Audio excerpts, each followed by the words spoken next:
here visiting with Hailey Kinsel. She and VQ Nonstop Stinson were the winners of the 1D Sail Graduate Incentive in the first go and the average at Pink Buckle 2022. Hailey, you and this mare have had the summer run to get together. Tell us a little bit about Valentina. Valentina is a super special mare. She tries really hard, just gives you her whole heart on this little silver platter and hopes that you take care of her. She's been really special to a lot of people so far, and I'm glad to be one of those people now.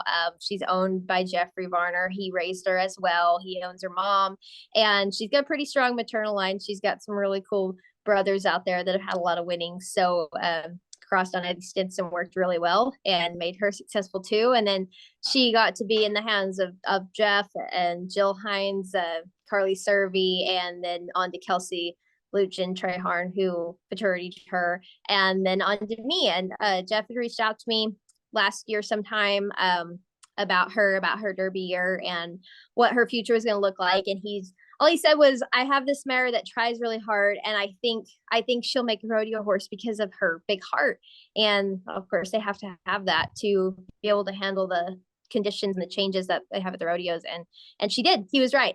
So I got with him and Kelsey. I guess it was about June of earlier this year, and said I'm gonna stick around home for another month in June so I can get to know her for a little bit, and then she can go along to the rodeos. And I really had very little intention of running her a lot. I just kind of wanted to see how she handled it. Could she travel? Could she, get somewhere and build a pen and lay down in it or not? And you kind of have to know that before you even bother running. So we started with that, and she did all of that great. So one of the rodeos I entered was a slack, and I just decided I'd run her. It was a good setup. I got to work in the arena, and she placed. And so we kind of just built on it from there. Whatever I felt like she was ready for, we stepped up to that. And then, if it felt like it was too much or if it was going to scare her, we just didn't. We just backed off. And so it was a very easy summer for me to get to know her and for her to get to know what the rodeos are like, and the differences, the changes there, and see if she can handle it. And she did. She just jumped out and handled it all. So I was really impressed with her. And I got to go to the Pink Buckle, and it's only the second time I've run her twice in one place, and I haven't been to a lot of barrel races either on her. So being able to kind of try that and do something a little different for us as a team was fun, and it went well. I love that. Thank you for explaining that. She has had such an incredible journey to this point. Take us a little deeper into your brain of how you think about seasoning these young horses. You mentioned and you hit some of the highlights just now, but there's a huge process behind that, and I would love to know kind of what your formula is for finding out if they're going to make a rodeo horse. Yeah.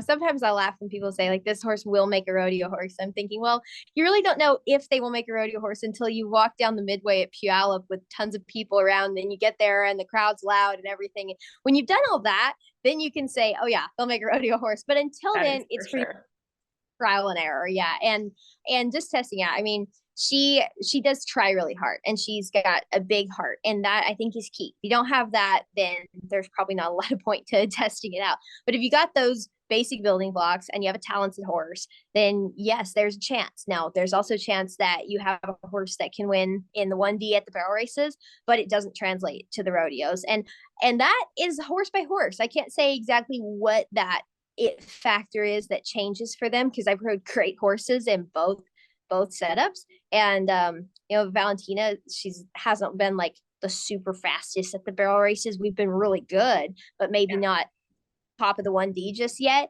But gosh, I mean, she makes the exact same run at a rodeo, and it will place when another horse maybe can't handle the conditions or can't handle whether it's the ground, the setup, the distractions. I would say mostly distractions. So it is a lot of trial and error to see what they can take and what they're ready for. And then once you're out and kind of going, I try and enter them at certain rodeos that I think that I know, I know a lot about their history and stuff, and I know what the ground is generally like. Of course, it can change, but I feel like I try and put them in a setup where they can win, and not just win like on the timesheet, but I mean feel successful, where they can do a good thing and it can go well. And for them, it's a confidence win.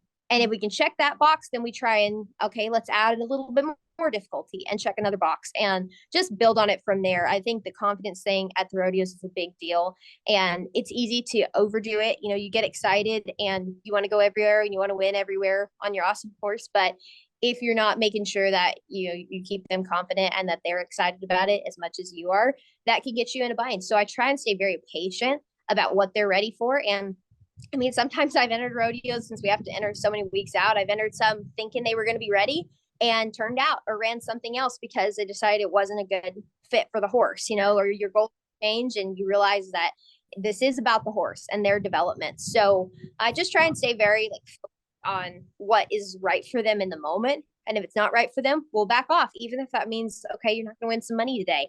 But yeah, we just try and keep them at the forefront of what they're ready for, and then don't be afraid to step outside the box a little bit. Like, okay, if they're handling all the good conditions well, let's add a little difficulty, let's put a little pressure, and if it doesn't work, you can always back up. But just don't be scared to move past that part to help them grow. I mean, they can't grow without a little bit of challenge. Oh, that's so well said. Thank you for taking us a little bit deeper inside your playbook on how you think about that. I know a lot of people get a lot of value from that. We are thrilled for you. Congratulations on this win, and thank you for coming to Pink Buckle. Thanks so much for having me. It was fun.